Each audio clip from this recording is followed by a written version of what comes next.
Hey guys, Lost here. So Cyberpunk 2077 has been out for a week now, so players have finally been able to sink their teeth into it for quite a while, and to say the least, there have been some issues with it. I don't need to go into all of the optimization issues, the bugs, and in some ways the lackluster gameplay, but what I do want to do is try to move forward and find ways that we can make this game better. I know more updates will be coming, and modders have already started making mods for the game, so they'll do their part, but what can we do right now? So I embarked on a short quest just to wrangle up as many mods as I could that I think would improve the game, and I came up with 4 so far. Keep in mind, none of these mods are crazy overhaul mods. They're all pretty small, just little tweaks that will make a few aspects of the game a little bit more playable, a little better.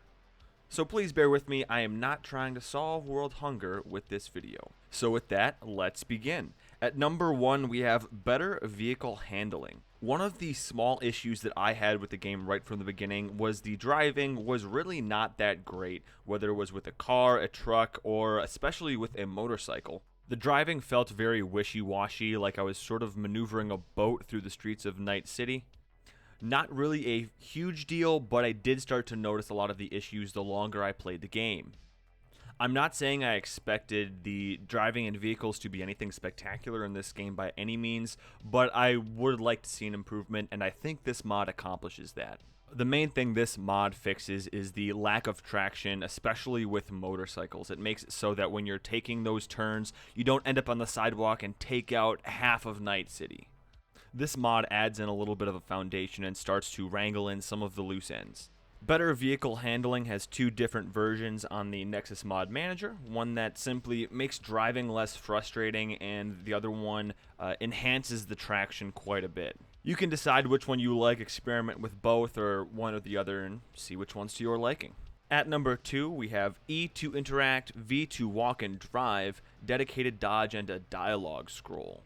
Now this one might seem oddly specific, but there have actually been quite a few mods centered around some of these things. So this one really just compiles it all together. Big ones for me are probably the V to walk and the dedicated dodge. I can't tell you how many times I tried to get behind cover, then accidentally dodge and throw myself into the open only to die in the middle of a mission. Now when it comes the press V to walk, I know I'm not the only person to find this to be an issue. I know I found it pretty annoying that I could not walk the same speed as some of the characters in the game, especially when there was dialogue going on. My options were to either stop and then go, and then stop and then go constantly, or sprint around them like a 4-year-old the entire time. Again, that's a very small fix, but it's something that I know I was glad to have finally in the game. The third mod here I have is probably the simplest one I have on the list, and that is simply a field of view changer. I've always been a fan of realism in my games if possible, and I really felt the Cyberpunk field of view was just not quite right for me. I always hate feeling like my head is sitting on my chest, or really the worst part is when you're trying to ride a motorcycle in first person. All this mod does is it extends how far you can adjust your field of view beyond what is already set in game. I would caution you not to go too far in either direction with the field of view. If you go too far, it can pretty much break the game, as if Cyberpunk needed any more incentive to be broken. For the most part, I found the best setting for me to be 110 to 120.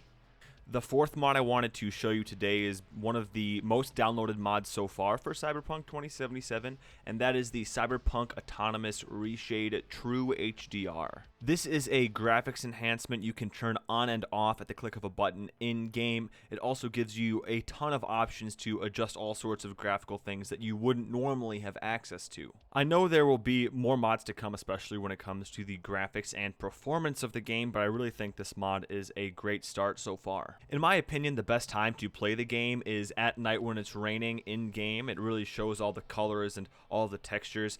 This mod really makes those things pop.